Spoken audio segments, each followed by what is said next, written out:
के मेयार पर पसंद किया होता तो आज वो तुम्हारी बहू नहीं तुम्हारी बेटी बनकर खिदमत कर रही होती। जैसी तुम्हारी नीयत होगी वैसे ही मिलेगा। हाँ, यहाँ पर ये तमाम खुराफात को खत्म करने के लिए आज मैं तफसील से थोड़ी बात करूंगा।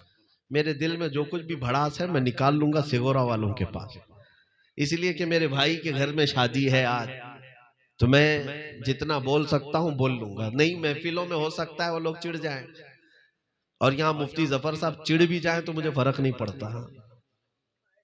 मेरे अजीजों, इन खुराफात का खात्मा कब होगा मुझे बताओ। अगर तुम्हारे जरिए से नहीं हो सकता तो क्या गैर आकर के हमारी ये खुराफात को खत्म करेंगे? हम में से नौजवान ऐसे होने चाहिए जो इन खुराफात को खत्म करें। और अगर कोई नौजवान बच्चा उठता भी है, कुछ इलाकों में ऐसे है, हमारे शागिर्द भी हैं, कुछ हमारे मुरीद भी हैं, वो नौजवान ये अज़्म करके रहते हैं कि नहीं हज़रत हम शादी करेंगे तो हुजूर की सुन्नत पर करेंगे। ये चलता रहता है, ठीक ठाक चलता रहता है। शादी के 2-3 दिन बाद वो बेचारा ढीला पड़ जाता है, 2-3 दिन पहले ढीला पड़ जाता है। कहा कि अब तक जो हौसला था वो कहां गया? कहा अम्मा बहुत जबरदस्ती कर रही है, नानी भी पीछे पड़ी है, बहनें भी पीछे पड़ी है, दादी भी पीछे पड़ी है। जिंदगी में एक बार शादी हो रही है, बार बार तो होती नहीं। यही एक जुमला है, बार बार। उसको यही कहा जाता है, एक बार शादी हो रही है, बार बार थोड़ी ना हो रही है। तो वो एक बार के चक्कर में उसको क्या क्या बनाया जाता है। उसे बंदर भी बनना पड़ता है, कुत्ता भी बनना पड़ता है, सब बनना पड़ता है। और बेचारा ये दूल्हा ये समझ भी नहीं पाता कि उसके साथ क्या क्या हो रहा है। अजीजा ने गिरामी, उन गैरों की रस्मों से बाहर निकल आओ। मैं कहता हूं वो छिछोरी हरकतें हैं। एक गयूर मर्द जिस तरह से निकाह करता है वो शान के साथ करता है। यहां तक कि हमारे हिंदुस्तान में जो खुराफात में आई है, सबसे बड़ी बुरी चीजें दुल्हनों के घर पर खर्च का बोझ डाल देना। इतना बोझ डाल देना कि लोग आज बेटियों से परेशान हो जाएं। सारे अखराजात तो उनके ऊपर डाले गए ना। याद रखो, ए दूल्हे आज तू निकाह कर रहा है, जितना मांगना है मांग रहा है। कल तेरे घर में अल्लाह ने 4 बेटियां दे दी तो सामने वाला उससे डबल तुझसे हासिल करेगा।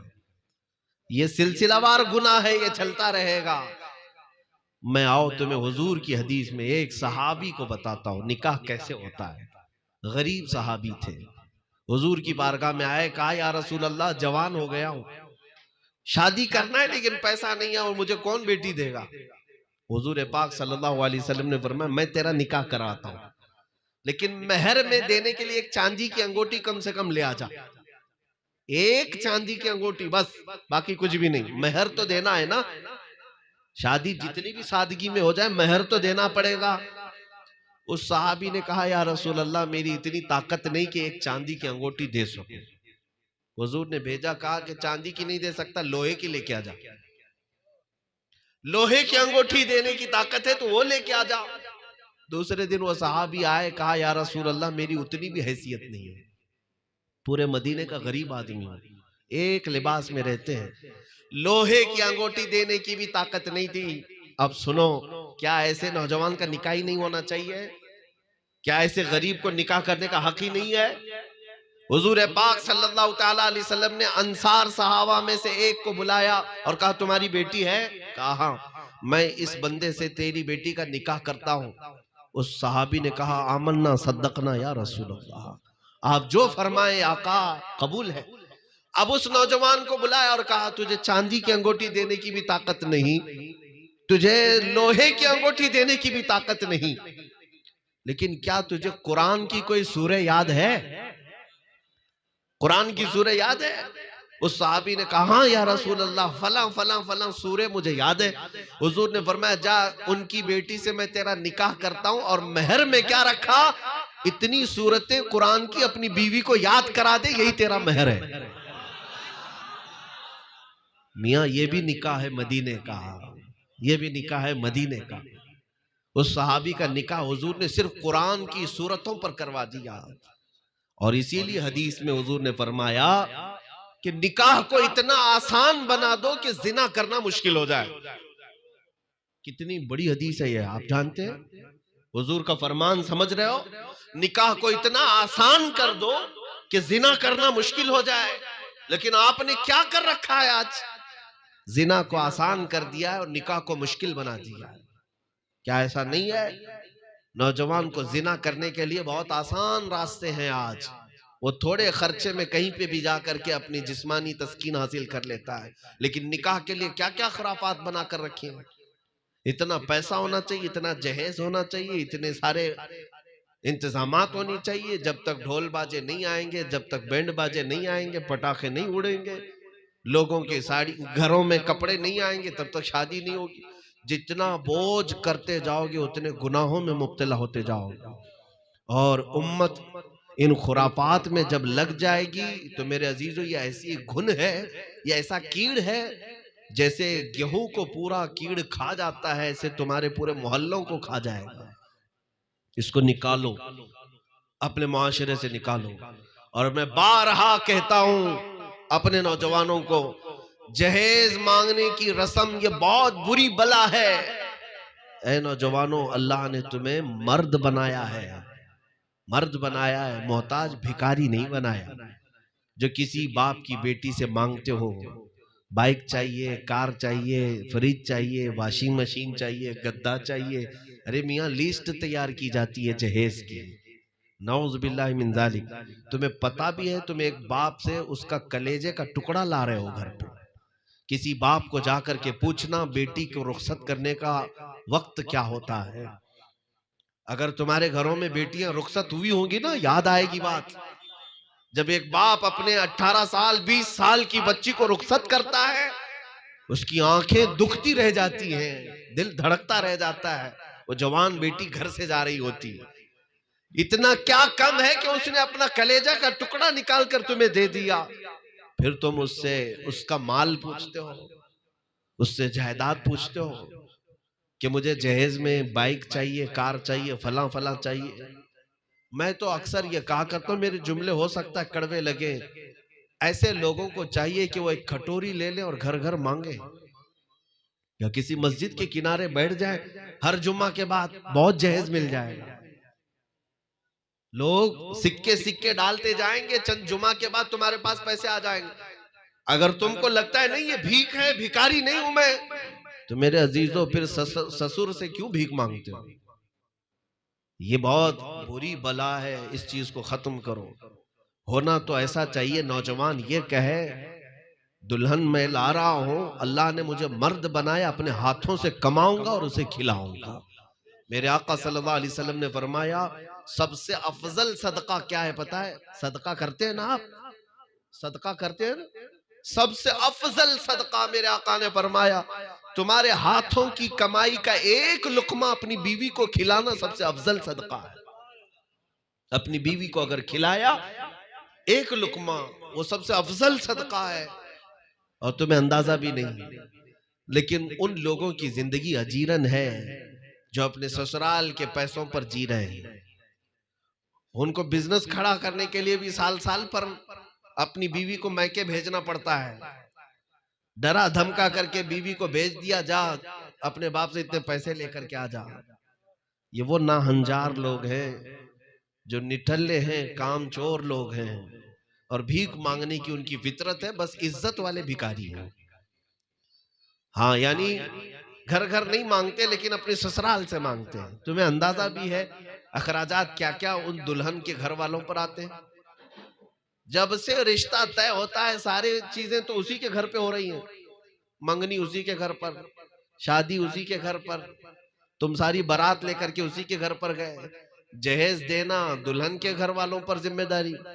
अरे दूल्हे को जोड़ा देना भी दुल्हन के घर वालों की जिम्मेदारी है ना। सारी चीजें वो, अरे बेटी पैदा हुई तो क्या गलती हो गई? क्या कसूर है उसका कि सारी चीजें वो अपने दामाद को ही दे रहा है?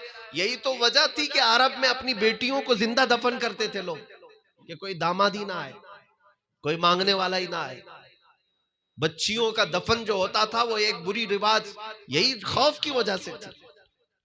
आज भी बहुत सारे ऐसे जाहिल इलाके हैं जहां अगर मालूम हो जाए पेट में बच्ची है, गिरा देते हमल बेटी पैदा करने को, वो मायूब समझते हैं। उसकी वजह क्या है? इन भिखारियों की वजह से जो जहेज मांगते हैं, और इन खुराफात की वजह से जो बेटी के बाप पर चढ़ा देते हैं। अरे बच्चा भी हो रहा है तो उसी के घर पर खर्चा, उसका 1.25 महीना हो रहा है तो उस पर ही खर्चा। हमने अपने साउथ में देखा है, कुछ इलाकों में, आंध्रा साइड में, अगर पहला बेटा हो गया तो दामाद को सोने की अंगूठी देना पड़ता है। ससुर जो है, सास ससुर या ससुराल की तरफ से दामाद को अंगूठी देना पड़ता है। क्यों मियां? तीर मार लिया ना, एक बेटा पैदा हो गया। तेरा क्या कमाल है इसमें? ये अल्लाह ने अता किया है। अल्लाह अगर चाहे तो 50 साल भी गुजर जाए, एक चूंटी भी तुझे नहीं पैदा होगी। रब तबारक व तआला अगर ना चाहे, और अल्लाह की अता से अगर बेटा हुआ तो इस पर भी ससुर से सोने की अंगूठी मांग रहा है। ये अजब तरीके की भीख है। इन रिवायात को खत्म करें। पाकीज़ा निकाह वो है जो रसूलुल्लाह की रजा के मुताबिक हो। आओ मैं तुम्हें एक निकाह वो भी बता दूं। अल्लाहू अकबर। सुनोगे आप? सुनेंगे आप? और जाहिर सी बात है दिल थाम करके सुनना हो। इसमें नौजवान ज्यादा होंगे, सुन करके कानों से उड़ा मत देना, अमल करने की कोशिश भी करना और अल्लाह की बारगाह में आज़म करना कि मौला तेरी तौफीक हुई तो मैं भी अपनी जिंदगी में इस तरह अमल करूंगा। एक सहाबी आए हुजूर की बारगाह में, रसूल करीम सल्लल्लाहु ताला अलैहि वसल्लम से अर्ज किया कि या रसूल अल्लाह, मैं काला हूं।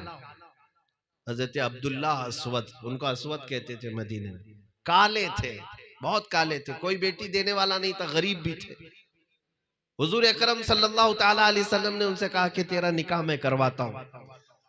एक अंसार सहाबी थे, अम्र बिन वहब सकफी, उनकी बेटी मदीने की सबसे खूबसूरत लड़की थी, सबसे खूबसूरत लड़की।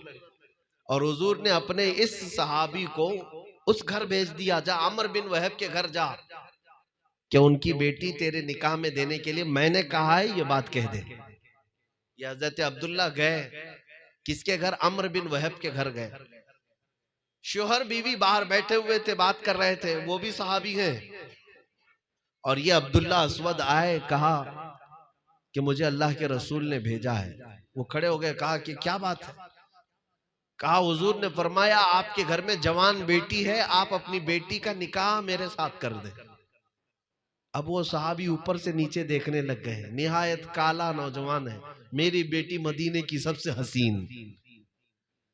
उस सहाबी ने ऊपर से नीचे देखा, पूछा क्या करते हो, बातें की। उसके बाद फिर ये कहा कि आप वापस जाएं, मैं अपनी बेटी से पूछ लेता हूं और फिर हुजूर की बारगाह में आकर मैं खुद ही जवाब दे दूंगा।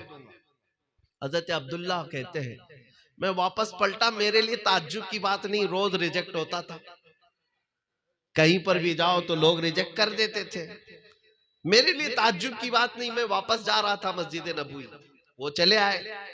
लेकिन मैं आपको बताऊं, उस घर में जो नौजवान बेटी थी वो घर के अंदर से ही सुन रही थी। वो बाहर आई, पूछा अब्बा जान कौन आया था? वालिद ने कहा बेटी अब्दुल्लाह नाम का एक नौजवान आया तो निहायत काला है। कहा क्या कहने आया था? कहा तेरा रिश्ता मांगने आया था। किसने भेजा? कहा हुजूर ने। आपने क्या जवाब दिया? कहा मैंने सोचा कि तुझसे पहले रजा मालूम कर लूं, तेरा जोड़ होता है या नहीं, मेल खाता है या नहीं, दोनों की मैच होती है, मैचिंग होती है कि नहीं। उनकी बेटी उसी वक्त कहती है बाबा जान आपको पता है आपने कितनी बड़ी खता की है, अब्बा जान आपको पता है आपने कितनी बड़ी गलती की है, आपने आने वाले के चेहरे को देखा, भेजने वाले के चेहरे को नहीं देखा। कौन भेजा था उस नौजवान को, आपने ये नहीं देखा। उस खातून ने कहा अब्बा जान अगर उससे भी ज्यादा कोई काला हुजूर भेजते तो मैं जरूर उससे निकाह करती, इसलिए कि मेरे आका ने फरमाया तो अपनी सारी मर्जियां हुजूर के कदमों पर कुर्बान।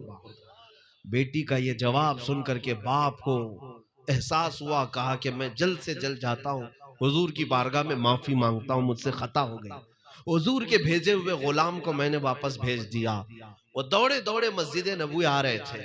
रसूल करीम सल्लल्लाहु ताला अलैहि वसल्लम उस वक्त मस्जिद में बैठे और ये अब्दुल्ला अस्वद सुना रहे थे अभी कि हुजूर वहां गया था, उन्होंने वापस कर दिया है। ये अभी सुना रहे थे, पीछे ही वो लड़की के बाप भी दौड़ते दौड़ते आए, कहा या रसूल अल्लाह माफ कर दे, मुझे माफ कर दे, मुझसे ताखीर हो गई, मुझसे खता हो गई। मैं अपनी बेटी को पूछने के लिए थोड़ा वक्त चाहा था, मुझे रिजेक्ट करना या वापस करना ऐसा इरादा नहीं था। नबी पाक सल्लल्लाहु ताला अलैहि वसल्लम ने उन्हें माफ किया और उसी मस्जिद में उनका निकाह हुआ। लेकिन सुनिए, हजरत अब्दुल्लाह को हुजूर ने खुद अपनी तरफ से पैसे दिए, कहा जा शादी का सामान खरीद ला, आज तेरा निकाह है, अपनी दुल्हन को ले जाएगा, फला घर में रखेगा, कुछ खरीद करके आ सामान। हांडी पतेलियां तो जरूरत पड़ती है ना, घर गृहस्थी के लिए सामान। हुजूर ने अपनी जानिब से उन्हें पैसे दिए कि जा सामान खरीद ला। अब्दुल्लाह गए, बाजार में सामान खरीद रहे थे। ये वो वक्त था जब अचानक मुशरिकीन मक्का मदीने पर हमला कर रहे थे। अल्लाह के नबी सल्लल्लाहु ताला अलैहि वसल्लम की तरफ से अचानक ऐलान हुआ मदीने की गलियों में, ऐ मुसलमानों, रसूल पाक सल्लल्लाहु ताला अलैहि वसल्लम मदीने से निकल पड़े हैं जिहाद के लिए, इसलिए कि दुश्मनों ने मदीने पर हमला किया है। इतना सुनना था, वो अब्दुल्ला जो अपने शादी के सामान खरीद रहे थे, जंग के सामान खरीदने लग गए। जंग के सामान, उनको जो जो जरूरत थी, तलवार, नेजा, भाला, हथियार, वो खरीदने लग गए। घोड़ा भी खरीद लिया। इतने पैसे उनके पास थे जो हुजूर ने दिए थे। यहां तक के जिंदगी में कभी उन्होंने वो लोहे की जीरा नहीं पहनी थी, टोपी नहीं पहनी थी, वो भी खरीद लिया। पूरे पैसे खर्चा कर दिए, 1 रुपया भी बचाया नहीं। शादी का सामान खरीदने गए थे, लेकिन हुजूर का ऐलान क्या हुआ, सब कुछ जंग का सामान खरीद लिया। फिर वक्त आया कि सारी चीजें लिबास मलबूस में होकर वो मैदान जंग में आ गए और लड़ते रहे, इतना लड़ते रहे। हुजूर पाक सल्लल्लाहु ताला अलैहि वसल्लम ने देखा, अपने सहाबा से पूछा, इसको जानते हो, ये नया पहलवान कौन है? सहाबा ने देखा गौर से और कहा कि कोई नया आदमी लगता है, मदीने का तो नहीं है, क्योंकि आज तक सहाबा ने उनको कभी इतना पहना हुआ नहीं देखा, कभी घोड़े पे बैठा नहीं देखा, कभी तलवार उनके पास थी नहीं, इतनी गुर्बत थी। आज तलवार भी लहरा रहे हैं, ढाल भी हाथ में है, ऐसा कौन बहादुर आया है? हुजूर पाक ने मुस्कुरा करके अपने सहाबा से कहा, वो मेरा अब्दुल्ला है, मैं उसकी कहनियों के कालेपन से पहचान रहा हूं कि वो अब्दुल्ला है। मैंने आज उसे शादी का सामान खरीदने के लिए पैसे दिए, लेकिन इसने पूरे जंग के सामान खरीद लिए और आ गया है। ऐन दोपहर के वक्त जख्मों को इतने उनके ऊपर आए, जख्मों को खाते हुए जामे शहादत नोश कर गए, उसी मैदान में शहीद हो गए। मेरे अजीजों, उनका जिस्म पाक मैदान में रहा। शाम के वक्त हुजूर पाक सल्लल्लाहु ताला अलैहि वसल्लम खुद चल करके आए और जब सब लाशों को जमा किया जा रहा था, हुजूर अब्दुल्लाह की लाश के करीब बैठ गए और अपनी गोदियों को बिछाकर अब्दुल्लाह के सर से वो जीरा हटाई, टोपी हटाई और उनका सर लेकर अपनी गोद में रख लिया और उनके चेहरे पर, उनकी दाढ़ी पर जो कुछ भी मट्टी और गर्द और गुबार लगी थी, मेरे आका ने अपने हाथों से साफ किया।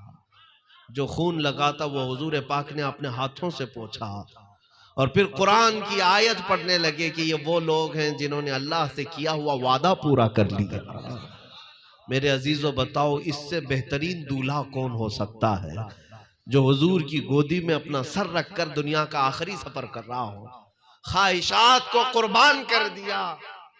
मेरे अजीजों, इस पूरे हदीस में दोनों जगह देखें, ना अब्दुल्ला अस्वद के दिल में ये तमन्नाएं थी कि शादी हो तो दुल्हन को लेकर के मैं वहां जाऊंगा, यहां जाऊंगा, नहीं, हुजूर की रजा सबसे पहले है। और ना ही उनकी दुल्हन के अंदर ये ख्वाहिशात थी कि मेरा दूल्हा होगा तो ऐसा टॉप का होगा, ऐसे कपड़े पहनता होगा, नहीं, दुल्हन के अंदर भी यही ख्वाहिश थी कि जो होगा वो रसूल की मर्जी से होगा। ऐ नौजवानों, निकाह करो तो हुजूर की ख्वाहिशात पर कुर्बान करो अपनी ख्वाहिशात को, नबी पाक की रजा पर अपनी ख्वाहिशें कुर्बान करो, फिर अल्लाह देखो कितनी इज्जत अता फरमाएगा, कितनी इज्जत अता फरमाएगा। मेरे घर में अल्हम्दुलिल्लाह मेरे वालिद गिरामी बड़े आलिम दीन थे, हुजूर हाफिज मिल्लत के शागिर्द। एक दो नहीं दसियों शादियां हुई, लेकिन किसी शादी में अल्हम्दुलिल्लाह कभी कोई खुराफात नहीं होने दी।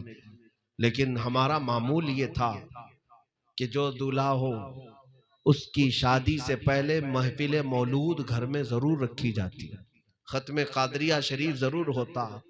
और हमने ये तय किया खास तौर पर अपने उन नौजवानों से कि निकाह से पहले हमारा बच्चा एक बार मुकम्मल खत्म कुरान करेगा।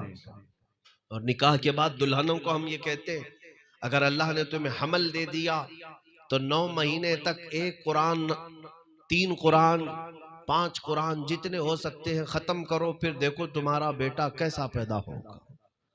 अजीजा निगरामी, जिंदगियों को इन खुराफात से, ये टीवी सीरियल मूवी और फिल्मों से निकाल करके आओ, हुजूर के दरबार में आओ, गुंबद खजरा की छांव में आओ। अब मैं चंद बातें नसीहत के लिए ये भी कह दूं, शादी हो जाती है, शादी को खुराफात से बचाना हम सब की जिम्मेदारी है। बचाएंगे ना इंशाअल्लाह। मैं मौलाना से भी कहता हूं, मैं अभी बांदा कल था, एक जलसे में था, वहां के उलमा भी मुलाकात की। मुझे एक बात बड़ी पसंद आई, इलाके के सारे उलमा ने इस बात पर इत्तेफाक कर लिया है कि जिसके घर में भी डीजे बैंड बाजे आएंगे उसका निकाह हमारे इलाके का कोई आलिम नहीं पढ़ाएगा। उलमा ने ऐलान कर दिया कि हम ऐसी शादियों में न जाएंगे न निकाह पढ़ाएंगे। अल्हम्दुलिल्लाह सुनने को ये मिला पिछले 1 साल से सारी खुराफात बंद है। उलमा चाहें तो इन खुराफात को भी रोकें। ऐसे निकाहों में नहीं जाएंगे हम जहां शैतान की तरह नाचते रहते हो। फिर उलमा को बुला करके क्या जरूरत है। और सारी खुराफात तुम्हें अगर गैरों की तरह से ही करना है तो उन्हीं को बुला करके अपने निकाह भी कर लेते। लेकिन तुम्हें पता है कि निकाह के लिए एक आलिम होता ही है, खुतबा रसूलुल्लाह का वो आलिम ही पढ़ता है। इसलिए मेरे अजीजों, दीन इस्लाम के तरीके पर आप अपने निकाहों को करें। जो बातें हैं शादी के बाद की वो चंद